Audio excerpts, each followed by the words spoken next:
Ang mahirap sa isang relasyong nagtapos na ay kapag nananatili pa rin ang pagmamahal mo sa taong binigyan mo ng pagkakataong pumasok sa iyong puso.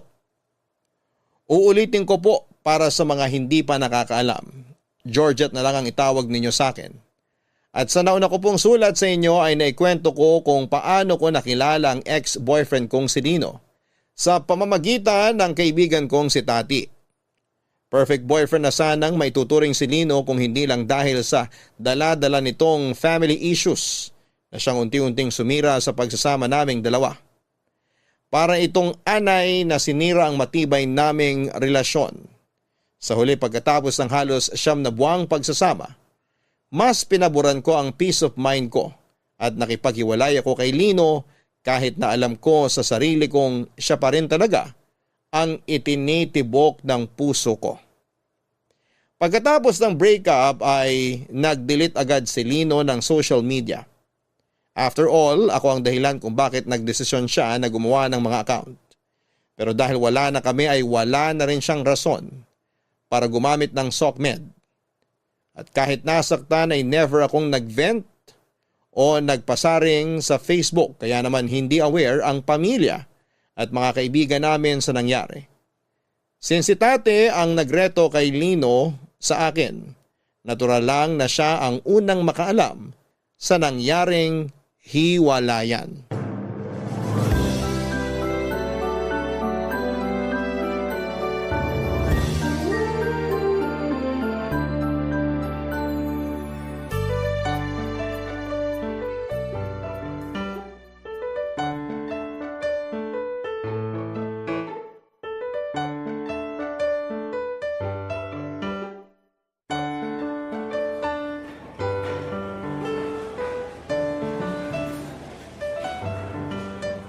Uy, saan mo nakuha yung sandwich? Wala namang ganyan dito sa kantin ah. Baon ko to. Nanawa na ako sa mga pagkain dito sa kantin kaya ako na mismong gumawa ng snack ko. Magandang idea yan ha. Mas tipid pa kasi ang mahal ng mga pagkain dito. Kung ako sa'yo, magsimula ka na ring magbaon ng sarili mong pagkain. Kaso wala naman akong time para dyan. Breakfast pa nga lang, hirap na ako i-prepare, baon pa kaya. Pero try kong gawin yan para makatipid din no. Lalo na tag-iipon din kami ngayon ni Mark para sa kasal namin. May date na kayo? Ang plano namin mga next year. Pero bago yun, syempre dapat magkaroon muna ng bridal shower, no? Siguro baka mga ilang buwan bago yung kasal. Bridal shower? At bakit ikaw ang nagde-decide niyan? Hindi ba traditionally yung maid of honor dapat ang nagpaplano niyan? Kasi supposedly, surprise yung shower para sa bride, di ba? Wala naman ako aasahan sa kapatid kong yun eh. Kaya ako na nagplano para sa sarili kong bridal shower. Isa pa, ako lang din naman ang gagastos nun. Sabi ko kasi sa'yo, ako na lang gawin mong maid of honor eh. Eh di sana hindi ka nagagastos, mas so surprise ka pa. Naipangako ko na kasi yun sa kapatid ko. Ako rin kasi ang maid of honor niya nung kinasal siya eh. Tsaka instead na bridal shower for the girls only ang mangyayari, magiging wedding shower yung event. Para lahat ng family and friends kasali. Pwede rin naman yan, lalo na kung nagtitipid kayo. Halo-halo din naman kasi ang mga friend namin. Mahirap paghiwalayin ng babae at lalaki. Alam mo namang one of the boys ako nung kabataan ko, di ba? Tsaka ayaw mo nun? Magkakasama kayo ni Lino sa party? Tungkol pala dyan. Wala na kami ni Lino. Ha? Teka. Wala na kayo? Oo, Kailan pa? nung nakaraang linggo pa. Bakit naman hindi mo sinabi sa akin kagad? Oh my gosh, okay ka lang ba? Okay lang naman ako. Mahirap yung ginawa kong desisyon pero wala na akong choice eh. Tuluyan ang nagbago si Lino. Nagpalamon siya sa problema niya kaya ako na ang bumitaw. Nakakalungkot naman. Kala ko talaga tuluyan na siya nagbago eh. I mean, ibang-iba na siya ngayon eh. Hindi na siya katulad nung college pa lang kami. Kahit kasi gaano pa kaganda yung ugali ni Lino, nasasapawan yun ng mga problema niya sa pamilya eh. Hindi niya kayang kontrolin yung nararamdaman niya. Normal na Lino siya kapag walang alak. Yun yung Lino na minahal ko. Pero kapag nakainom na, nag-iiba na siya. Lumalabas na yung mga nakatagong emosyon niya. Nakakagawa na siya ng mga bagay na hindi ko inaasahan na kaya pala niyang gawin. I'm sorry ha. Ako may kasalanan nito eh. Dapat pala hindi ko na lang siya pinakilala sa'yo. Wala kang kasalanan. Hindi mo naman alam kung ano pinagdadaanan ng mga tao sa paligid mo. Masaya naman ako na nakilala ko si Lino. Kahit papano, na-enjoy ko yung company niya. Sana nga lang, ma-resolve niya na yung problema niya sa papa niya. Kapag ba naayos na niya yung issue niya sa papa niya, may chance pa ba na magkabalikan kayo? Hindi ko alam. Kung ako yung tatanungin, gusto ko sana. Pero sa ginawa ko, yung iniwan ko siya sa kalagitnaan ng laban niya, kung kailan lugmok siya, sa tingin ko hindi na kami magkakabalikan ulit. Tinalikuran ko siya eh. May intindihan naman niya siguro yun. Ako, naintindihan kita kung bakit mo yun nagawa kasi paulit-ulit na nangyayari sa'yo yung mga ganung bagay eh. Wala ka nang ibang natanggap mula sa mga naging boyfriend mo kundi sakit ng ulo. Nakakapagod din kasi minsan.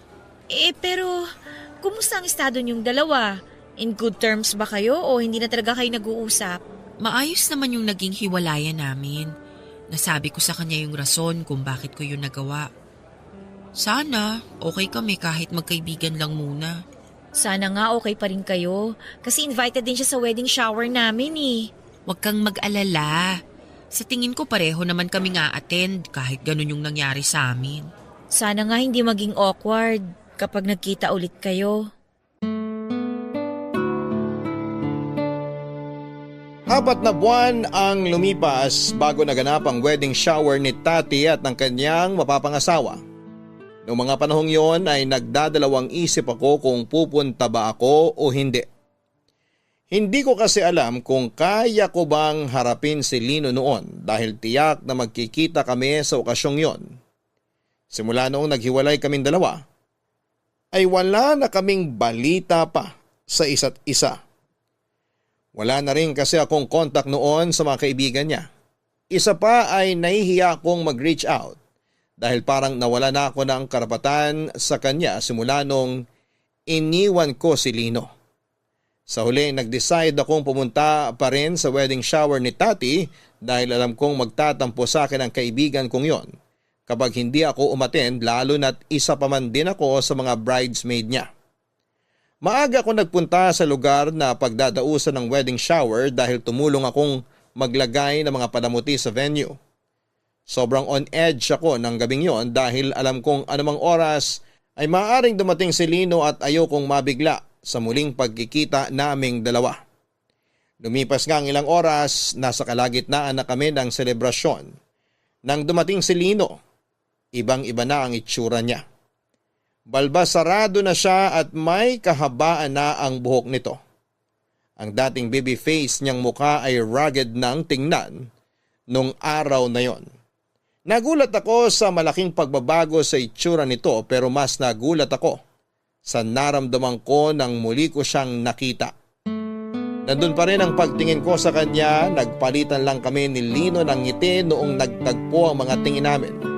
Pareho naming tinapos ang okasyon bago namin kinausap ang isa't isa. Tati, mauna na ako ha. Uwi ka na ba? Oh, okay, sige. Uy, salamat sa pag-attend ha. May masasakyan ka ba pa uwi? Magbubuk na lang ako. Okay, mag-iingat ka sa pag-uwi ha. Message mo ako kapag nakauwi ka na ha. Sige, enjoy kayo ha. Congratulations ulit. Uy, salamat. Salamat talaga. Pasok na ako sa loob ha. Georgette, uwi ka na ba? Oo. Medyo late na rin kasi. May sasakyan ka ba pa uwi? Ihatid na kita. Naku, wag na. Salamat na lang. May dadaanan pa kasi ako. Okay, sige. Kumusta ka na? Heto, katulad pa rin ng dati. Stress sa dami ng workload at deadlines. Mas gumaan siguro yung buhay mo nung naghiwalay tayo, no? Sakto lang naman. Ikaw, kumusta ka na, Lino? Ang laki na ng pinagbago mo ah. Kung tinatanong mo kung maayos ba ang buhay ko ngayon, katulad pa rin actually ng dati. Magulo pero nakakaraos pa rin naman araw-araw. Yung sa inyo ng papa mo? Wala pa rin nagbago. Kung ano ako para sa kanya, ganun pa rin ako hanggang ngayon. Parang hangin. Mabuti nga ang hangin, nararamdaman eh. Ako, wala. Wala ng pag-asa. I'm so sorry. Hindi mo kailangan mag-sorry. Wala ka namang kinalaman sa problema ng pamilya namin. Iniwan kita kung kailan kailangan mo ng masasandalan. Sorry kung tinalikuran kita, Lino. Naiintindihan ko naman yung ginawa mo. Hindi mo kailangang humingi ng tawad. Wala kang kasalanan. Karapatan mo yun. Ang totoo niyan, nakahinga ako nung naghiwalay tayo. Nakahinga? Sa paanong paraan? Nakahinga ako kasi alam kong hindi ka na mahihirapan dahil sa akin. Nakahinga ako kasi hindi ka na madadamay pa sa gulo ng pamilya namin. Ikaw na nga yung sinaktan ko pero hanggang sa huli, kapakanan ko pa rin ang iniisip mo. Dahil nga katulad ng pangako ko sa'yo, hindi ako magiging katulad ng mga ex-boyfriend mo. Yun nga lang, sa hiwalayan lang din pala mauwi yung relasyon natin. Sorry kung hindi ko yun napanindigan. Siguro, sign din yon na pareho tayong hindi handa para sa relasyong inaasahan natin. Pero aaminin ko, na-miss kita. Ako rin, na-miss kita. Minsan, binabalikan ko yung mga masasayang araw na magkasama tayo. Napapaisip ako ng, what if nagstay ako? What if hindi ako bumitaw? May magbabago kaya? Sa tingin ko, wala. Walang magbabago kasi yung pakikipag-iwalay mo sa akin ang nagsilbing eye-opener sa buhay ko. Eye-opener? Paano? Narealize ko na hindi pwedeng ganito na lang ako palagi. Hindi ako makakaahon mula sa pinagdadaanan ko kung ako mismo nagtutulak sa sarili ko para malunod. Noong nakipag-iwalay ka sa akin, narealize ko na kailangan ko nang harapin tong problema ko. At kung sakali mang wala na talagang chance na maayos pa ang pagsasama namin ni Papa, kailangan ko nang tanggapin yun. Good luck. Dalangin ko na ano man ang maging outcome nitong pagharap mo sa problema mo, sana makayanan mo. Hindi ko naman tuluyang isinasara yung pinto ko sa'yo eh. Kapag kailangan mo ng makakausap, nandito pa rin ako para makinig. Kahit bilang kaibigan, handa kitang suportahan. Ang ibig bang sabihin nito, pwede pa rin tayo maging magkaibigan? Oo naman. Seryoso ka? Oo. Kaibigan lang muna. Salamat. Dahil friends na tayo, baka naman pwede na kitang ihatid. Walang mali siya. Sige na nga. Hatid mo na ako. Medyo mahal din pag nag-book ako pa uwi eh. Tara, doon ako banda nakapark. Papadudot, hindi ko inaasahan na magiging maganda ang araw na yon para sa akin. Akala ko noon ay mauwi sa awkwardness ang muling pagkikita namin ni Lino, pero kabaliktaran nito ang nangyari. Sobrang nag-enjoy ako sa party na nangyari dahil kay Lino. Napainom nga ako ng wine nang wala sa oras. At for the first time ay nakasalo ko si Lino sa inuman. Taliwa sa inaasahan ko ay nakontrol naman ni Lino ang alkohol na iniinom nito. Nagulat nga ako dahil maaga siyang tumigil sa pag-inom. Hindi siya nagwala o nakipag-away na ayon sa mga kaibigan niya ay bago lang sa kanya. Hindi ko alam kung dahil ba nandun ako kaya naging maayos siyang kasama sa inuman o baka naman tuluyan na talaga siyang nagbago. Kung yun man ang nangyari ay masaya ako para sa kanya, papadudot. Dahil sa muling pag-uusap namin ni Lino ay nanumbalik ang koneksyon naming dalawa. Nagsimula muli kami bilang magkaibigan at aaminin ko na iba ang naging pagsasama namin ng time na yon kumpara nung magkasintahan pa kami. Naging mas open sa akin si Lino at minsan ay sa akin pa siya humihingi ng advice at nagtatanong kung ano ba ang dapat at tamang gawin kapag hindi siya makapagdesisyon. Kaibigan ang naging turing niya sa akin at naramdaman ko ang kaginhawahan nung sa wakas ay nagsimula na niya akong pagkatiwalaan. Isang bagay na hindi ko naramdaman noong boyfriend ko pa siya. Dahil sa pagiging open sa akin ni Lino ay unti-unti kong nalaman ang totoong kwento ng kanilang pamilya.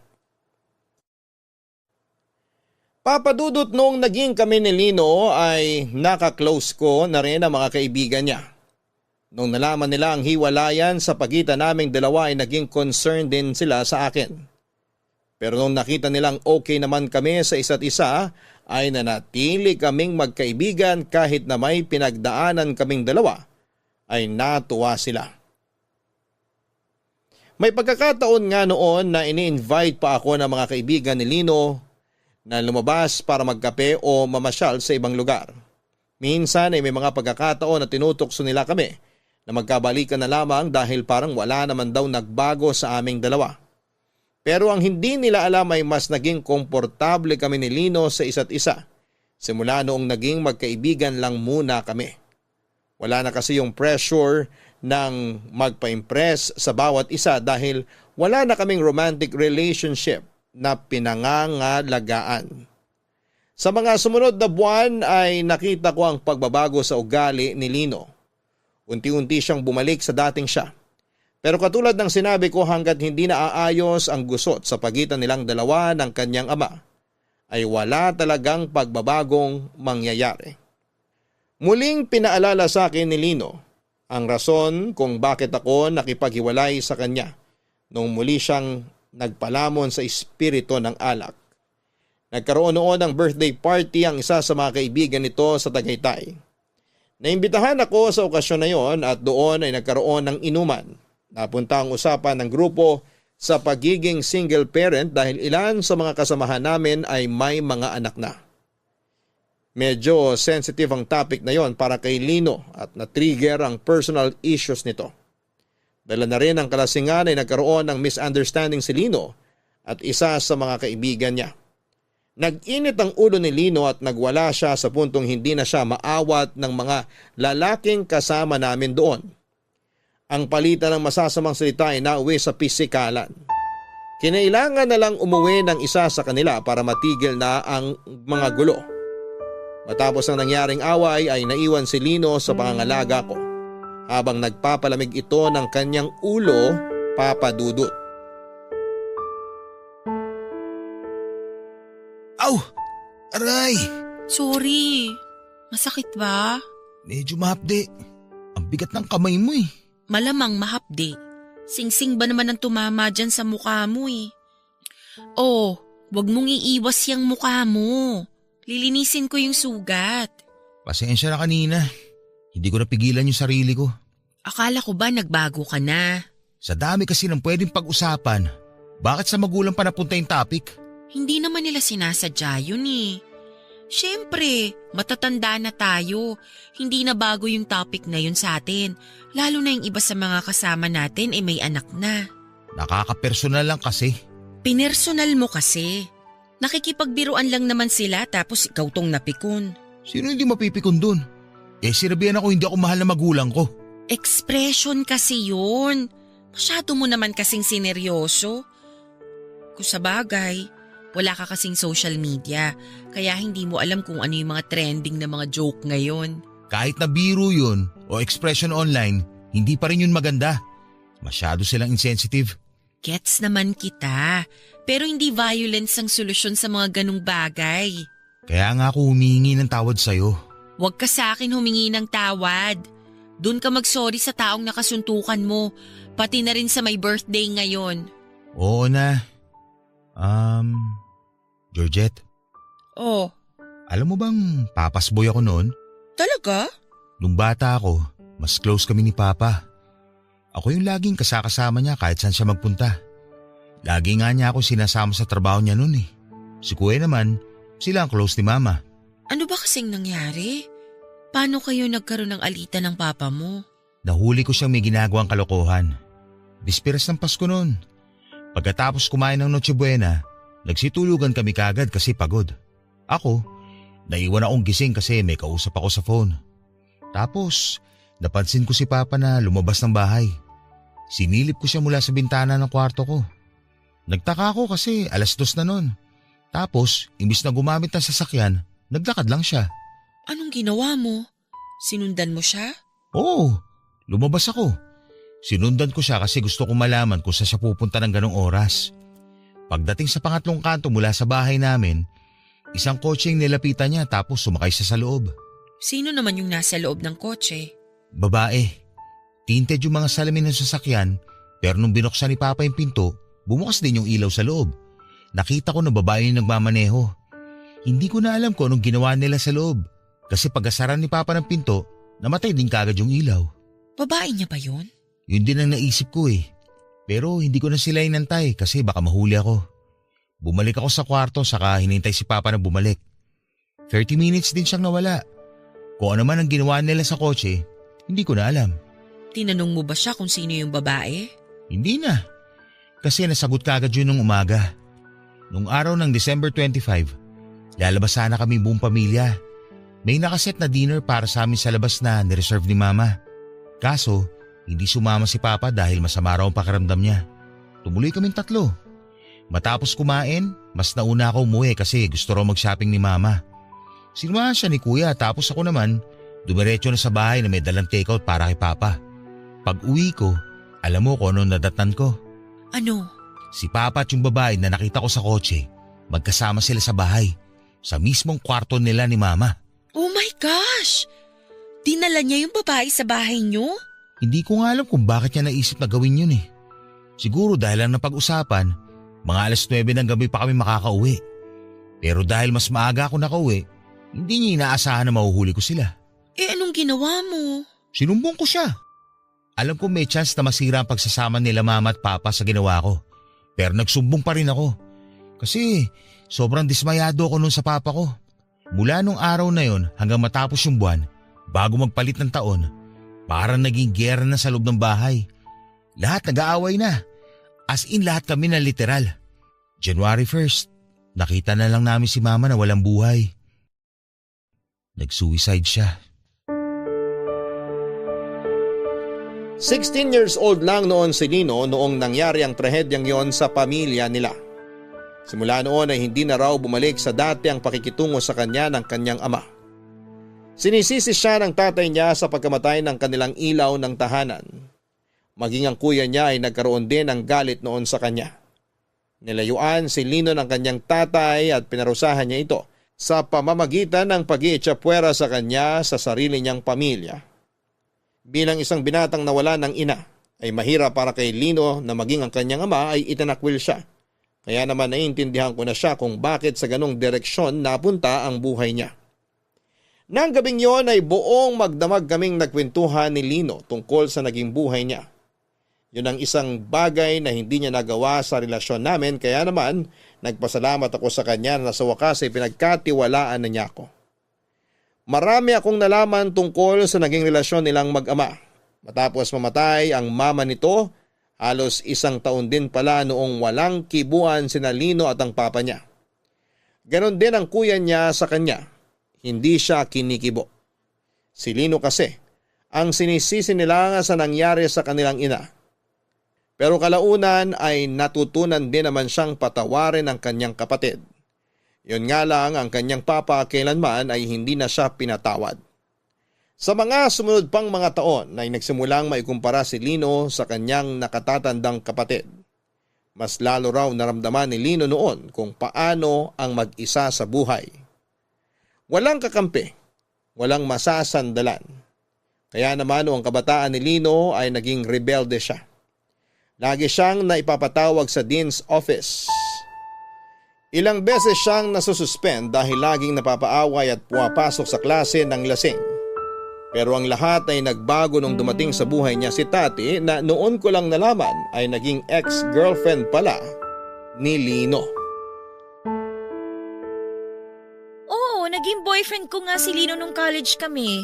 Eh bakit hindi mo sinabi sa akin? All this time hindi ko alam may past pala kayong dalawa. Parang hindi naman kasi kailangan sabihin yun eh. Para saan pa? Matagal nang nangyari yun, kaya hindi ko na kailangan ungkatin pa yun. Pero kahit na, magkaibigan tayo, dapat aware pa din ako dun. Sorry ha, kala ko naman kasi hindi na big deal yun eh. Hindi mo naman kailangan mag-sorry. Nagulat lang ako nung nagsabi sa akin si Lino na ikaw pala ang dahilan kung bakit pilit niyang binago ang buhay niya. Nung naging magkaibigan kami, paglipas ng mga ilang buwan, tsaka niya ako niligawan. Pareho kaming medyo pasaway nun eh, kaya parang compatible kaming dalawa. Ayun, di sinagot ko siya. Nagtagal ba kayo? Hindi, 1 buwan lang yata yung naging relasyon namin. Parang hindi mo nga matatawag na relasyon yung nangyari eh. Kaya nga hindi ko na sinabi sa'yo kasi parang wala namang saysay yung parting yun ng buhay namin. Malaki raw ang naitulong mo kay Lino nung time na yun. Ikaw lang yung naging kakampi niya nung panahong tinalikuran siya ng pamilya niya. Nakakaawa nga siya nun eh.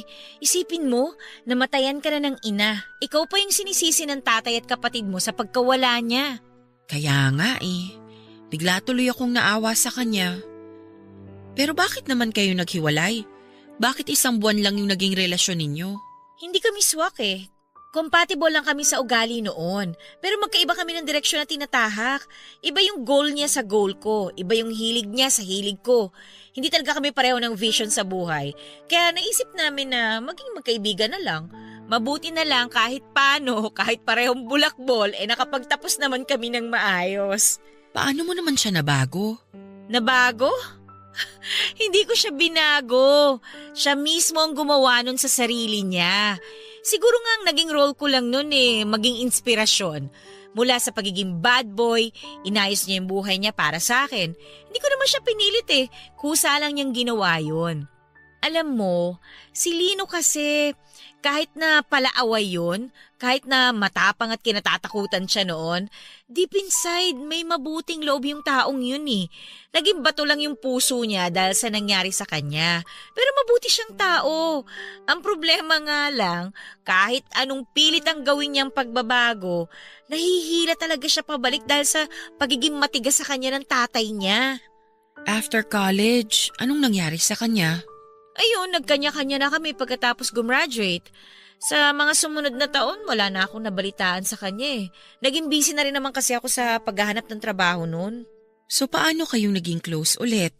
Mga 3 or 4 years ago yata nung nagkita ulit kami. Alam mo, ang laki ng pinagbago niya. Sobrang successful na niya. Ibang-iba na siya compared nung college kami. Ang kwento niya sa akin, tinulungan daw siya ng kapatid niya para makahanap ng trabaho. Kaya nga nung pinakilala ko kayo sa isa't isa, akala ko naman wala nang problema. Kasi ako, nagawa ko namang alisin yung masamang ugali ko Kaya akala ko ganun din siya. Yun pala, front lang yung pagiging green flag niya. Parang ganun na nga yung nangyari. Para siyang bahay na maganda sa labas, pero sa loob sobrang gulo. Pero tama yung sinabi mo na mabuting tao si Lino. Ramdam ko yon. Ang gusto ko lang malaman, anong klaseng trauma ba kasi ang inabot niya sa tatay niya para magkaganon si Lino? Ay nako, grabe yung tatay niyang yun. Kahit siguro mamatay si Lino, walang pakialam yung tatay niya Mabuti nga nandyan yung kuya niya na laging nagbabantay sa kanya. Ay, paano kaya natin siya matutulungan, no?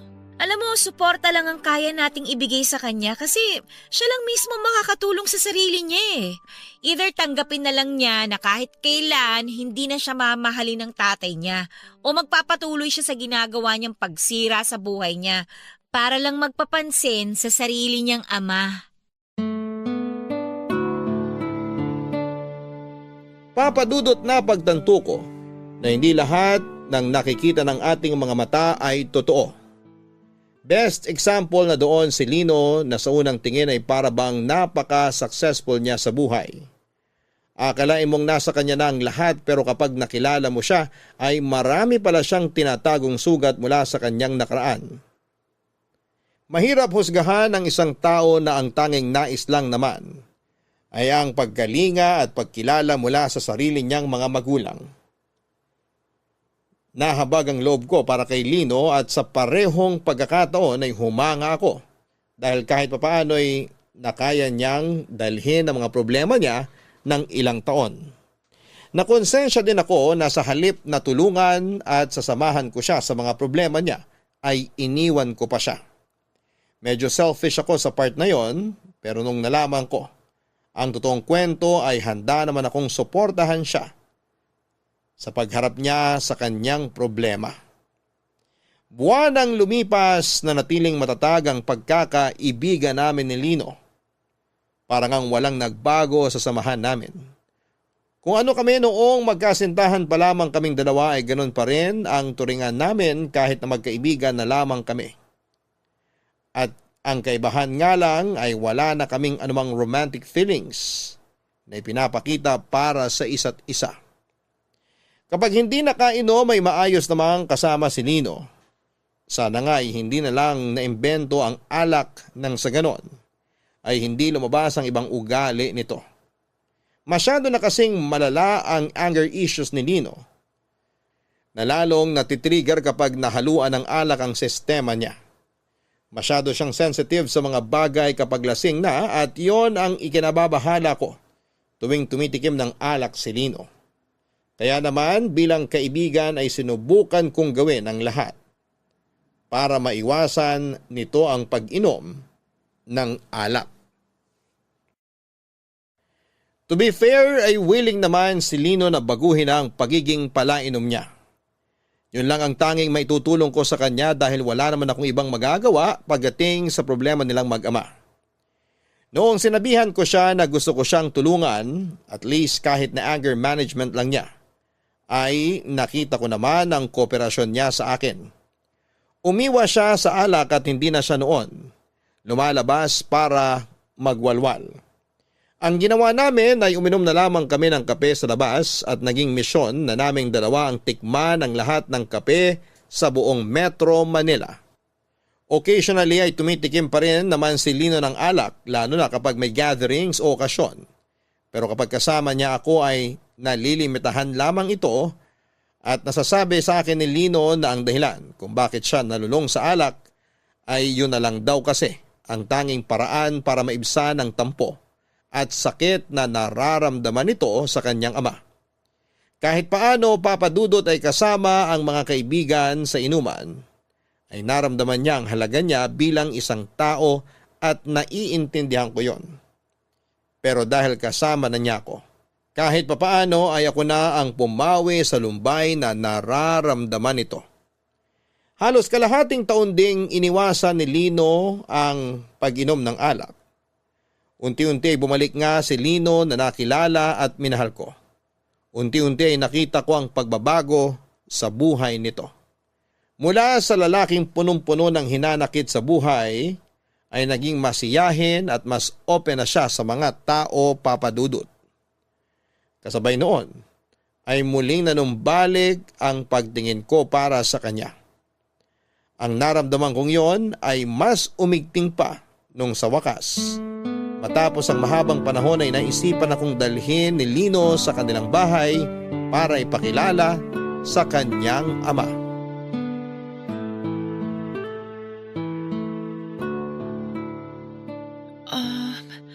Lino, sandali. Bakit? May problema ba? Kinakabahan ako eh.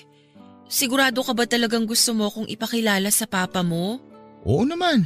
Ano ba kasing pumasok sa isip mo at bigla mo kong dinala dito sa bahay niyo? Gusto kong patunayan kay Papa na may mga tao nagmamahal sa akin. Di katulad ng lagi niyang sinasabi na wala raw tao magtitiwala sa akin dahil hindi raw ako marunong tumanaw ng utang na loob.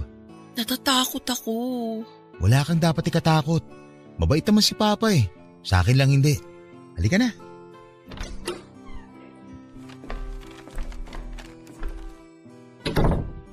Pa? Ayun siya, halika. Pa, magandang gabi po. Kumain na po ba kayo? May kasama pala ako. Gusto ko siyang ipakilala sa inyo. Ito po si Georgette, kaibigan ko. Magandang gabi po. Magandang gabi rin.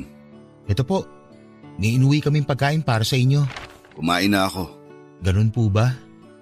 Ilalagay ko na lang po to sa ref para may kainin kayo mamaya sakali magutom kayo. Pwede nyo rin po itong gawing almusal bukas. Hindi na kailangan. Ipinagluto na ako ng kuya mo bago siya umalis. Masarap po yung binili ni Lino na pagkain para sa inyo. Paborito nyo raw po yun. Sabing tapos na akong kumain. Ano bang hindi nyo maintindihan doon? Kaya ko ang sarili ko. Hindi ko kayo kailangan para dalhan ako ng pagkain. Saka sino ka ba sa tingin mong babae ka para pilitin ako na kumain? Huwag naman po kayong ganyan sa bisita ko. Wala ka na bang ibang sasabihin? Di mo ba nakikita na may ginagawa ako?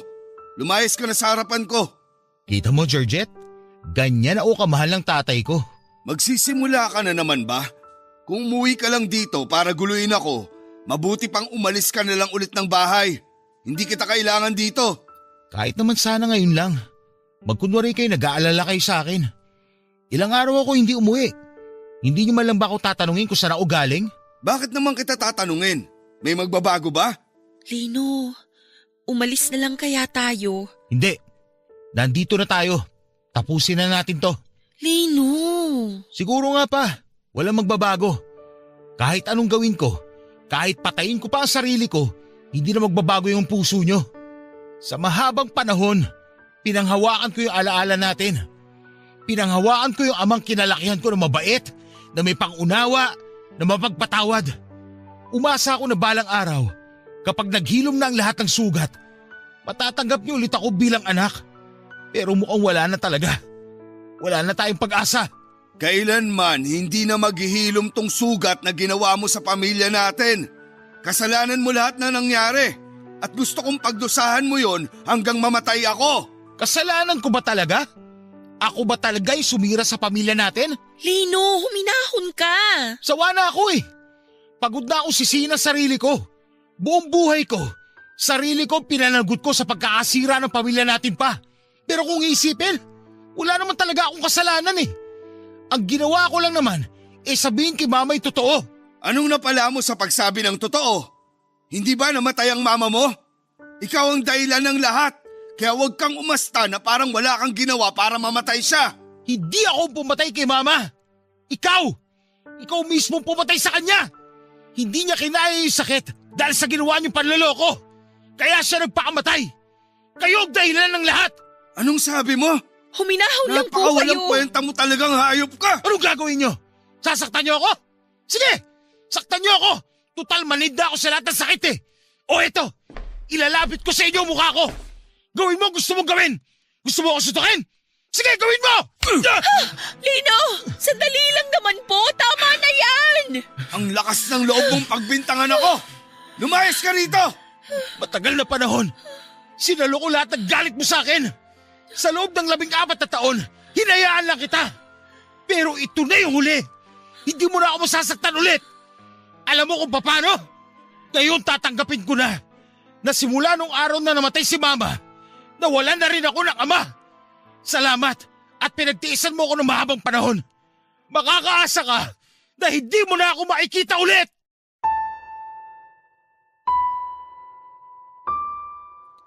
Alam kong labis-labis ang galit na nararamdaman ni Lino nung umalis kami ng bahay nila. Sakay sa kanyang kotse ay ipinaharurot niya ito palayo. Tahimik lamang siya buong biyahe pero ramdam ko ang pagpipigil nitong sumabog. Nung tanungin ko siya kung okay lang ba siya, ay doon na siya nagsimulang umiyak. Umagulhol siya na parang bata papadudot. Nung mga panahon na yon ay ramdam na ramdam ko ang sakit na pinagdadaanan ni Lino. Maging ako ay nangilid ang luha sa mga mata dahil nasaksihan ko mismo kung papaano itinuring si Lino na parang basura ng kanyang sariling ama. Mapalad ako na nabiyayaan ako ng parehong magulang sa pagmamahal dahil kapag ginanon ako ng sarili kong tatay ay tiyak akong hindi ko rin kakayanin ang sakit. Maya-maya ay habang nasa daan ay biglang pinaharurot ni Lino ang sasakyan nang napakabilis para kung nakasakay sa roller coaster noon sa sobrang bilis ng pagpapatakbo nito. Halos mapunta na sa bibig ko ang puso ko sa sobrang bilis ng tibok ng puso ko. Natakot ako para sa buhay ko dahil kapag bumangga ang sinasakyan namin ay sigurado kung hindi lang galos ang matatamo namin. Kinausap ko si Lino ng mahinahon pero parang wala siyang naririnig. Naiyak na ako noon at napadasal sa lahat ng santo dahil sa sobrang takot. Nagmamakaawa ako kay Lino na itigil na niya ang sasakyan dahil mahal ko pa ang buhay ko. Noong nakikita niyang naghahalo na ang luhat sipon sa akin ay sakalang nahimasmasan si Lino.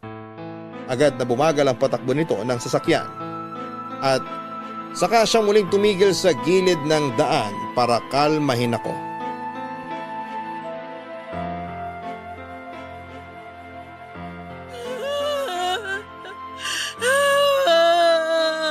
Georgette, sorry.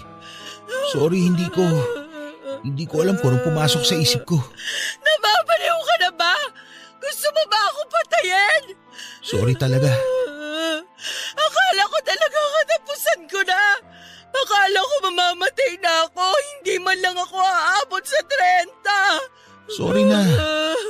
Nadala lang talaga ako ng emosyon ko. Pasensya na kung nadamay ka pa. Dinadamayan naman kita sa mga problema mo Pero ibang usapan na yung idadamay mo rin ako sa pagpapakamatay mo. Hindi ako magpapakamatay. Kahit gaano pa kabigat ang pinagdadaanan ko ngayon. Nangako ko sa sarili ko na hindi ko yun gagawin. Anong hindi magpapakamatay? Parang isasalpok mo na tong kotse mo sa kung saan. Nanggigil lang siguro ako na patakboy ng matulin tong kotse. Pero wala sa isip ko ang magpakamatay. Nagawa ko lang tumalon sa building dati kasi bata pa ako noon. Tsaka kamamatay lang ni mama kaya akala ko wala nang silbi yung buhay ko. Pero nung tumanda na ako, na-realize ko na hindi dapat basta-basta sinasayang ang buhay. Anong tawag mo sa ginawa mo kanina? Hindi normal yon. Hindi ako naniniwala na nanggigigil ka lang na patakbuhin ng mabilis to. May bala ka talaga. Nadala nga lang ako. Sumobra lang yung adrenaline ko. Kaya napadiin yung tapa ko sa silinyador. Magkahalong galit, lungkot at saya kasi yung nararamdaman ko kanina eh. Kaya siguro hindi ko kagad na proseso. Ang dami mong sinasabi dyan. Ewan ko sa'yo. Bababa na ako. Teka lang, Georgette. Ayoko na dito. Magko-commute na lang ako pauwi. Sandali. Bigyan mo ako ng pagkakataong ipaliwanag yung naramdaman ko kanina. Wala akong paki sa'yo. Bahala ka na. Mabilis lang to. Nakaramdam ako kanina ng galit kasi hanggang ngayon, ako pa rin ang sinisisi ni Papa sa pagkamatay ni Mama at sa pagkasira ng relasyon naming dalawa. Lungkot kasi hindi ko na siya hahabulin. Hindi ko na hahanapin yung pagmamahal niya sa akin. Saya kasi sa wakas, nagawa ko na yung matagal kong hinihiling na gawin ko. Ang harapin yung problema na pinagdadaanan ko. Sa wakas, natanggap ko rin sa sarili ko yung totoo. Na wala talaga akong kasalanan. Na hindi akong rason ng lahat na nangyayari sa pamilya namin. Na hindi akong rason ng lahat na nangyayari sa pamilya namin. Hindi akong gumawa ng mali. At alam yun ni Papa. Wala ka naman talagang kasalanan sa nangyari. Isa ka lang anak na pinatawan ng problema na hindi mo naman dapat daladala.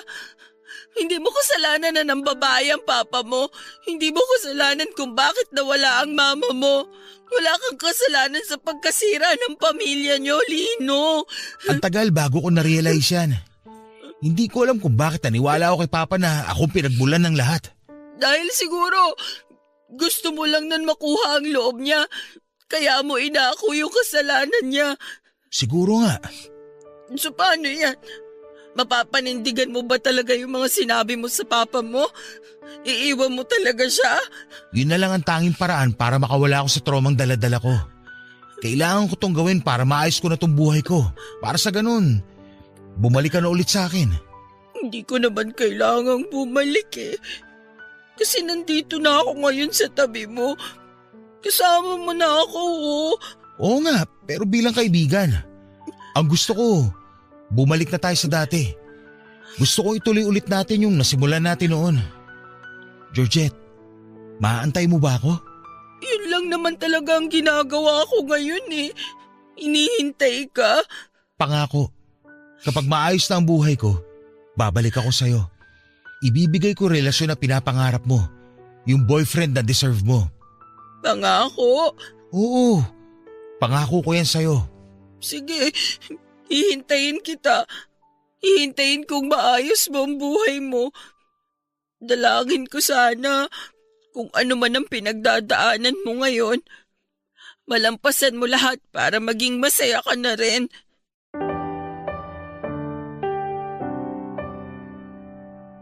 Pagkatapos ng pag-uusap namin yon ay naisipan naming mag-road trip ni Lino. Nakarating kami sa Rizal at doon ay sabay naming pinagmasdan ng pag-angat ng araw sa likod ng bundok.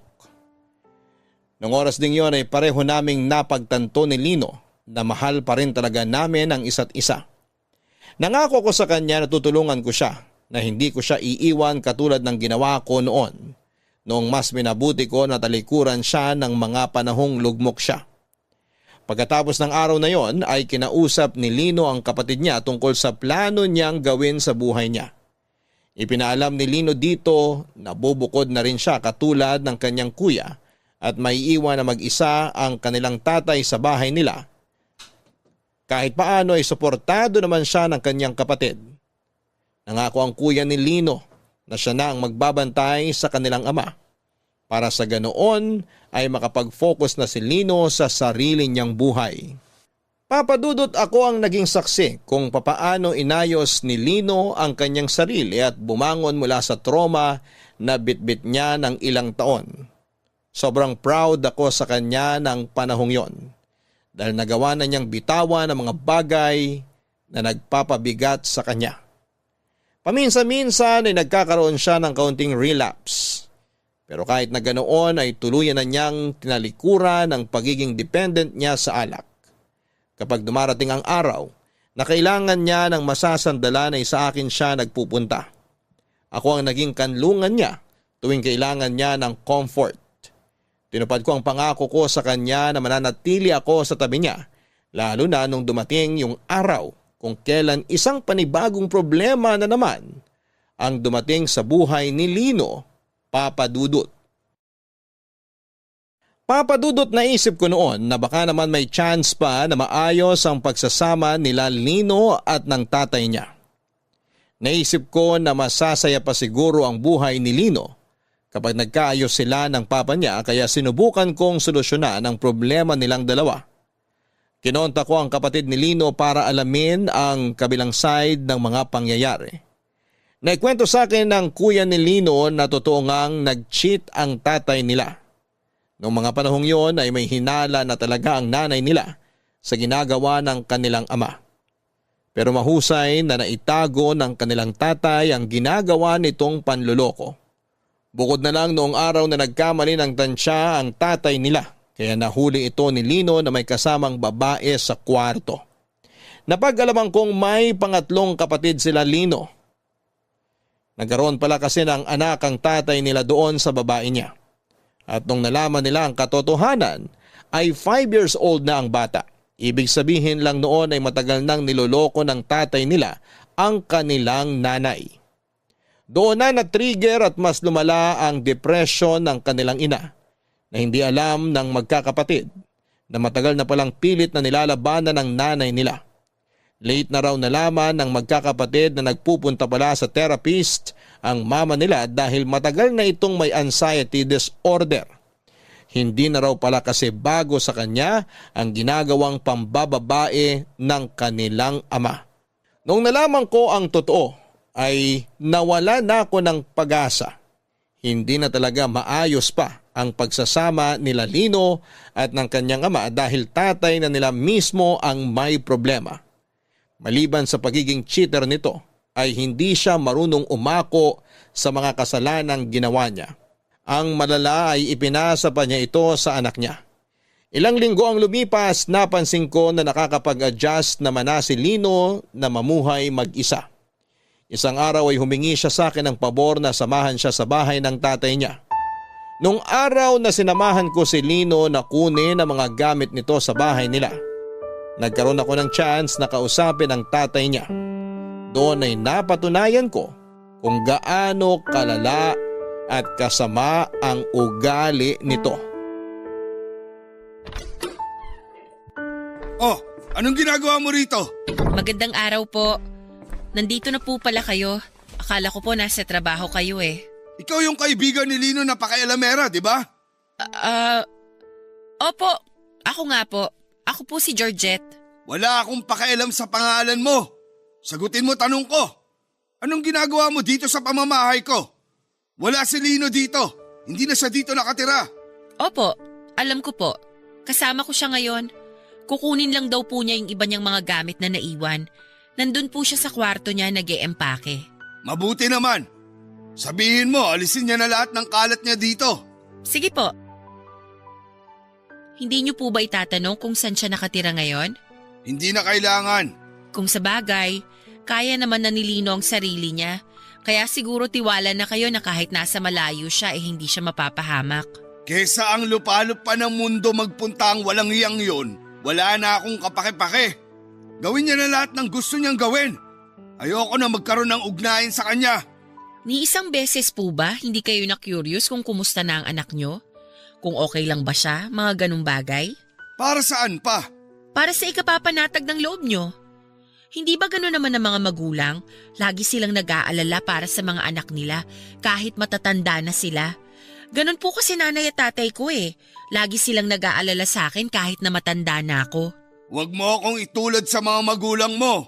Ay kung sa bagay, yung tatay ko po kasi, mahal na mahal niya ang nanay ko. Hindi niya magagawang lokohin. Naaalibad-bara na ako sa'yo ha. May gusto ka bang tumbukin? Wala naman po. Meron po ba dapat? Hindi ko gusto yung tabas ng dila mong babae ka ha. Maghinay-hinay ka sa pananalita mo. Baka di kita matansya. Tandaan mo, nandito ka sa pamamahay ko. Ay, sorry po. Wala naman po akong pinapatamaan kung yun po ang iniisip nyo. Gusto ko lang po kasing ipaalam sa inyo na maayos na ang buhay ni Lino. Masaya ako para sa kanya kasi sa wakas, nakalaya na siya mula sa pagmamalupit ninyo. Ano bang kinakwento sa'yo nung lintik na yon? Na pinagmamalupitan ko siya? Kahit kailan hindi ko siya pinagbuhatan ng kamay.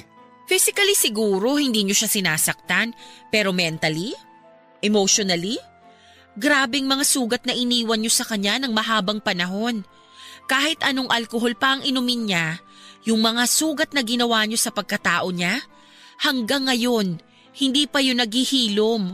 Kapal na mukha mong magparatang. Wala ka namang alam sa buhay ng pamilya namin. Para sabihin ko sa'yo, ginawa niya yun sa sarili niya. Hindi.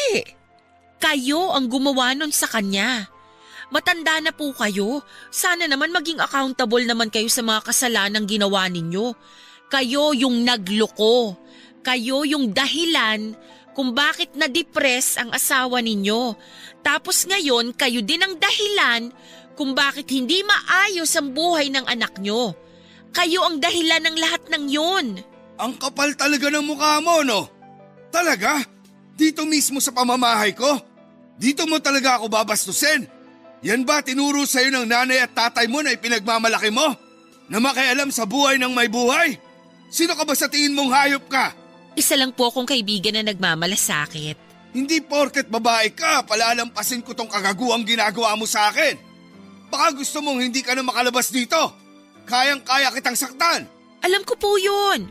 Sinaktan nyo nga ang asawa nyo noon eh. Ako pa kaya? Talagang makakatikim ka talaga sa akin. Pa! Huwag niyo sasaktan si Georgette! Kuha ko na. Pinagkakaisaan niyo ako ha. Lumayas na kayo ng babaeng to sa pamamahay ko. Mga walang modo. Yung po talaga ang gagawin namin. Aalis na kami. Pasensya na kung naabala kayo. Ang lakas ng loob mong pumunta rito para bastusin ako. Wag niyong ipapakita mga pagmumukha niyo sa akin. Lalong-lalo ka na, Lino. Mauna na po kami. Georgette, halika na. Papa Dudut, hindi naman po talaga ako palasagot sa mga taong mas nakakatanda sa akin. Hindi ako confrontational, pero noong time na yon ay parabang hindi na ako nakapagpigil. Alam kong mali yung ginawa ko at hindi dapat ako nakikisali sa gulo ng ibang pamilya. Pero naawa lang talaga ako noon kay Lino. Hindi ko lubos maisip kung paanong nagagawang tiisin ng isang magulang ang sarili niyang anak. Siguro iba-iba lang talaga ang ugali ng mga tao. May mga magulang na itataya ang lahat para sa anak nila at may ilan namang hindi na kayang magpatawad pa at handang kalimutan ang pagiging magulang nila. Nakakalungkot lang na wala na talagang pag-asa pa na magkasundo ang mag-ama. Dahil doon ay nagpatuloy na lang si Lino sa buhay niya kung saan ay patuloy siyang kinasusuklaman ng kanyang ama. Halos isang buwan din ang lumipas simula noong tanggapin ni Lino ang katotohanan yon. Unti-unti ay binuo niya ang kanyang sarili sa tulong ko, ng kanyang kuya at pati na rin ng mga kaibigang nagmamahal sa kanya. Nakita ko kung paanong ang dating Lino na puno ng hinanakit, na humihila sa kanya pababa ay parang nagmistulang ibon na naging malaya na sa paglipad. Hanggang sa isang trahedya ang muling dumating sa buhay ni Lino. Isang araw ay nabalitaan na lang namin na patay na ang tatay nito.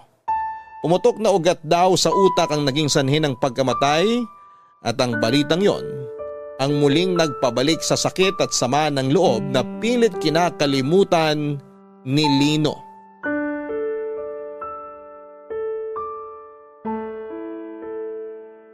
Lino, okay ka lang? Oo, okay lang ako. Hindi ka ba uuwi ngayon? Hindi. Dito na lang muna ako. Total, Sabado naman bukas. Walang pasok. Ikaw, baka gusto mong magpahinga muna. Hindi na. Dito na lang muna ako sa tabi ni Papa. Wala kasi magbabantay sa kanya eh. Ilang gabi ka nang walang tulog. Kailangan mo ring magpahinga. Kasi baka mamaya, magkasakit ka niyan. Hindi rin naman ako makakatulog eh. Nakokonsensya ako sa ginawa ko kay Papa. Wala kang ginawa. Wala kang kasalanan sa nangyari. Bakit sarili mo na naman ang sinisisi mo sa pagkawala ng papa mo? Iniwan ko siya, Georgette. Ako na lang kasama niya sa bahay. Tapos, iniwan ko pa siya. Hindi mo naman ginusto yun eh. Ang papa mo mismong nagtulak sa'yo palayo. Kahit na. Matanda na si Papa. Dapat kaming mga anak niya na ang nagbabantay sa kanya. Naisip ko tuloy, kung hindi ko sana siya iniwan, buhay pa siguro siya ngayon. Ruptured brain aneurysm ang ikinamatay ng papa mo. Kahit kasama ka pa niya sa bahay, wala ka nang magagawa sa lagay niya. Namatay siya na may galit sa akin. Hanggang sa huling hininga niya, nanatili sa puso niya yung pagkasuklam sa akin. Hindi ko man lang nahingi yung kapatawaran na gusto ko makuha. Lino, wala kang kasalanan. Wala kang ginawang mali. Tandaan mo yan. Sana, hindi na lang ako nagsalita. Sana, sinarili ko na lang yung nalalaman ko noon. Kung itinago ko na lang sana yung totoo, sana buo pa kami ngayon. May dahilan ng lahat ng nangyari sa buhay mo. Oo, masaklap yung pinagdadaanan ng pamilya nyo. Pero may dahilan lahat yan. At sigurado ko na maghihilom kayo ng kuya mo. Maghihilom lahat ng sugat sa puso mo, Lino. Isa lang naman ang gusto kong mangyari. Gusto kong maging masaya mga magulang ko. Pero ano nangyari? Pareho silang namatay na puno ng hinanakit sa mga puso nila. Siguro tama nga si Papa. Kasalanan ko lahat. Hindi totoo yan. Ano nang gagawin ko ngayon? Pakiramdam ko, wala nang saysay itong buhay ko. Marami ka pang pwedeng gawin sa buhay, Lino. Pwede kang maging isang mabuting ama para sa magiging anak mo. Magiging tapat ka pang asawa para sa babaeng mapapangasawa mo. Patunayan mo sa sarili mo na isa kang mabuting tao. Paano ako magiging ganun ko hindi ko man lang makita sa sarili ko yung mga katangian na yun? Ako, nakikita ko ang mga katangian na yun sa'yo. Patunayan mo na may mga lalaki pa sa mundong to na loyal, na mapagmahal, na kayang panindigan ang pagiging lalaki nila. Ang hirap. Sobrang hirap. Alam kong mahirap. Mahirap mawalan ng magulang. Mahirap tanggapin na wala na sa mundong to ang taong hinahangaan at minamahal mo. Pero ganun talaga ang ikot ng mundo eh. May mga bagay na mangyayari sa buhay natin na magsisilbing aral para mapabuti natin ang sarili natin. Kaya sana, huwag kang mapanghinaan ng loob. Huwag mong sayangin yung mga aral na natutunan mo sa naging karanasan mo. Huwag mong sayangin yung aral na pwede mong maibahagi sa ibang tao. Ang malas ko naman. Naging ganito ang buhay ko. Magpahinga ka na. Sasabihan ko na lang kuya mo na mas agahan niya ang pagpunta rito sa chapel. Siya naman ang magbantay sa papa niyo para kahit paano makabawi ka ng tulog. Salamat.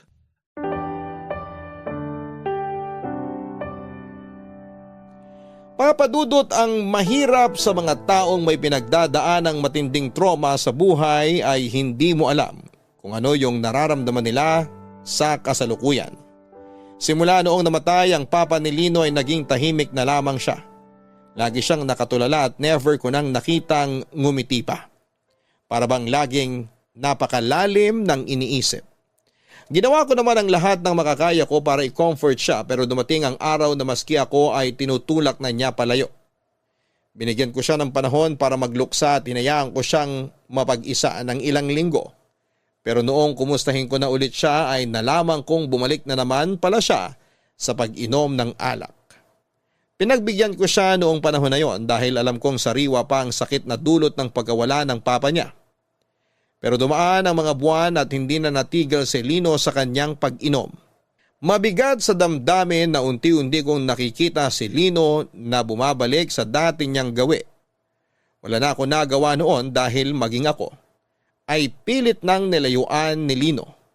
Para bang nawala na siya ng pag-asa at tuluyan ng sumuko. Maging ang kapatid at mga kaibigan niya ay hindi niya pinakikinggan. Hanggang sa isang araw ay hindi ko inaasahan na bigla na lang mawawala si Lino. Umalis siya ng walang pasabi at walang paalam sa kahit na sino. Akala namin noon ay nag-out of town lamang siya para palipasin ang pinagdadaanan nito. Pero lumipas